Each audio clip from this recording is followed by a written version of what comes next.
मैं डॉक्टर आनंद प्रदीक्षित हूँ, retired assistant commissioner. आपके लिए निःशुल्क IAS PCS की तैयारी लेके आया हूँ। 6.5 साल से इस चैनल पर हूँ। इस चैनल की प्लेलिस्ट में हाउ टू स्टार्ट जो प्लेलिस्ट है वो ज़रूर देख लीजिए, उसके वीडियोस देख लीजिए, मस्ट हैं। बाकी तो बहुत सारे वीडियोस हैं आपके काम के, हज़ारों वीडियोस हैं, सारे आपके काम के और निःशुल्क हैं। एक बार देखिए। तो नोट्स कैसे तैयार करें, श्योर शॉर्ट नोट्स एकदम कि जिनमें से आपको सीधे प्रश्न मिल जाएं। टीचिंग वीडियोस में मंडे, वेडनेसडे, फ्राइडे को सुबह 9:30 बजे अपलोड करता हूं। इसके अलावा कुछ एक्स्ट्रा वीडियोस भी मैं बाकी के दिनों में आपको देता रहूँगा।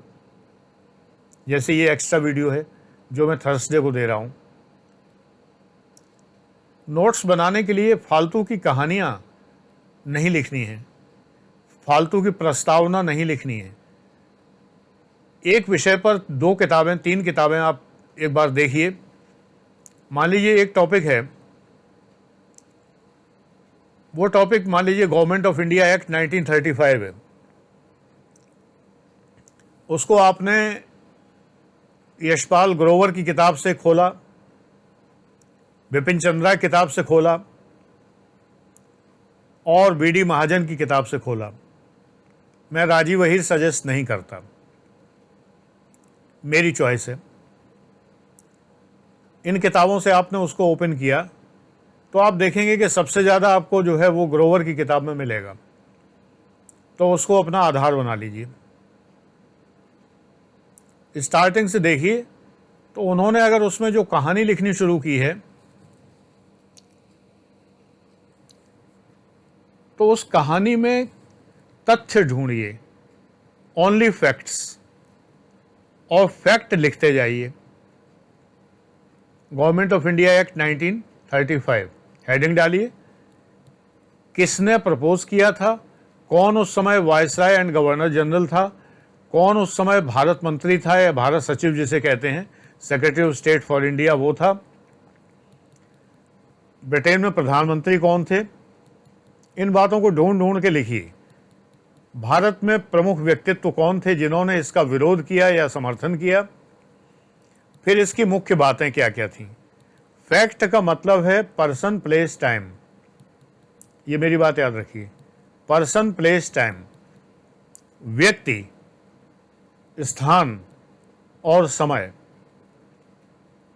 समय के साथ कथन, किसी विशेष समय में जो विशेष कथन है वो फैक्ट होते हैं। तो मुख्य व्यक्ति लिखते चलिए, मुख्य स्थान लिखते चलिए और मुख्य कथन और उनका समय लिखते चलिए। तो facts, government of India act के फैक्ट्स और भी होंगे इन पर्सन, प्लेस, टाइम के अलावा, यानी कि उसके प्रोविजंस,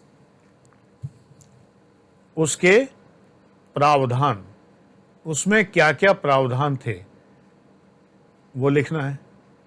उनमें जो बातचीत है उसको कट कर दीजिए, केवल फैक्ट लिखिए। डैश डैश करके नोट्स बनाने का सबसे अच्छा तरीका होता है डैश ये, डैश ये। जैसे मैं यहाँ पर अपने सामने गूगल पे मैंने कुछ खोला है,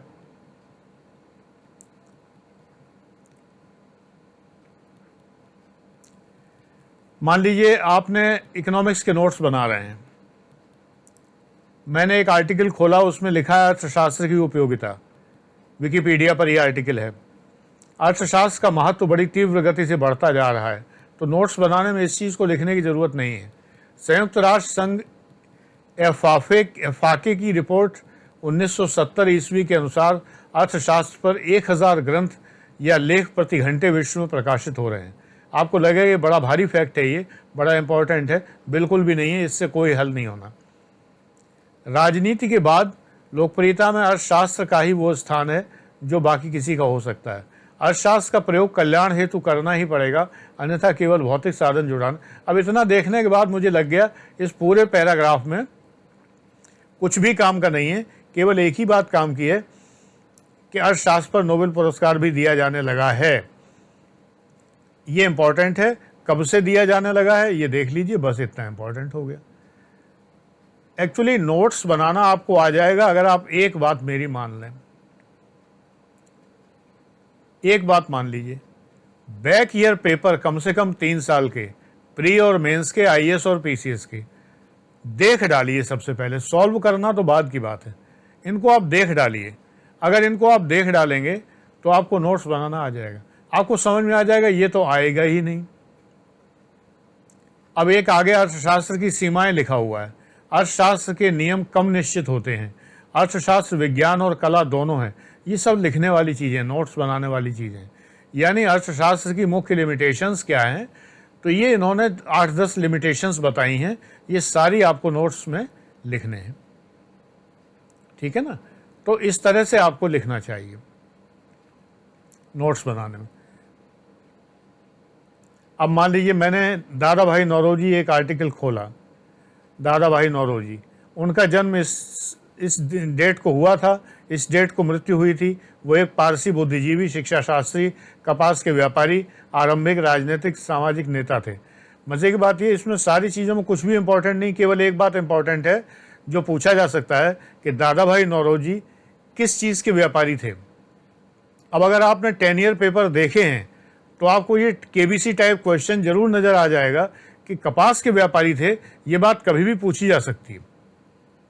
पारसी बुद्धिजीवी, ये तो पूछने की बात ही नहीं है। पारसी भी थे, बुद्धिजीवी भी थे, तो पूछने की क्या बात है। उनको भारत का वयोवृद्ध पुरुष, grand old man of India कहा जाता है। अब ये पूछा नहीं जाता। एसएससी वाला क्वेश्चन भी नहीं रहा अब ये। एक ज़माने में एसएससी में बहुत पूछा जाता था, अब तो उसका भी नहीं रहा। इतने सन से इतने सन तक वे यूनाइटेड किंगडम के हाउस ऑफ कॉमन्स के सदस्य भी थे। ये इंपॉर्टेंट है, ये फैक्ट है। पर्सन, प्लेस, टाइम, यहाँ पर्सन भी है, प्लेस भी है और टाइम भी है, तीनों चीज़ें इंपॉर्टेंट हैं। तो इस तरह से नोट्स हमें बनाने चाहिए। इन्होंने राष्ट्र गफ्तार नामक अपने समय के समाज सुधारकों के प्रमुख पत्र का संपादन किया, संचालन किया, ये इंपॉर्टेंट है। बीच में मैंने 1.5 पैराग्राफ छोड़ दिया जो मुझे इंपॉर्टेंट नहीं लगा। विकिपीडिया पर निकाल लीजिए, दादा भाई नौरोजी निकाल लीजिए, आपको खुद ही समझ में आ जाएगा कि हमें नोट्स कैसे तैयार करने हैं। तो नोट्स बेटा इस तरह से तैयार करते हैं। आज मैंने आपको संक्षेप में ये बता दिया है कि नोट्स को कैसे तैयार करते हैं, वैसे ही आपको नोट्स को तैयार करना है। 4 बातें याद रखनी है, पर्सन, प्लेस, टाइम और घटनाएं। पर्सन, प्लेस, टाइम और उससे संबंधित स्टेटमेंट्स, ये 4 बातें आपको याद रखनी है नोट्स बनाने में। और दूसरी बात ये याद रखनी है कि बैक ईयर पेपर अगर सॉल्व करेंगे तो नोट्स अद्भुत बनेंगे, श्योर शॉर्ट बनेंगे, गारंटेड बनेंगे, डेफिनेट बनेंगे। मैं डॉक्टर आनंद प्रदीक्षित आपके लिए निःशुल्क आईएएस पीसीएस की तैयारी का कार्यक्रम लेकर आया हूं। मेरे सशुल्क प्रोग्राम के लिए यानी पेड क्लासेस के लिए व्हाट्सएप 95 40 49 74 15 जो लिखा हुआ है 9540497415, इस पर जानकारी करिए। 1,80,000 से लेके 15,000 तक के तरह तरह के बैचेस हैं। हर बैच जैसे सोने की कॉइन 1 ग्राम की होगी तो 5,000 की होगी, 10 ग्राम की होगी तो 50,000 की होगी, होगा सोना ही। ऐसे ही बैच 15,000 का हो चाहे 1,80,000 का हो, मिलेगा विशुद्ध स्वर्ण ही आपको, यानी कि उसके अंदर जो होगा सोने के बराबर खरा होगा। ये बिल्कुल तय बात है। God bless you.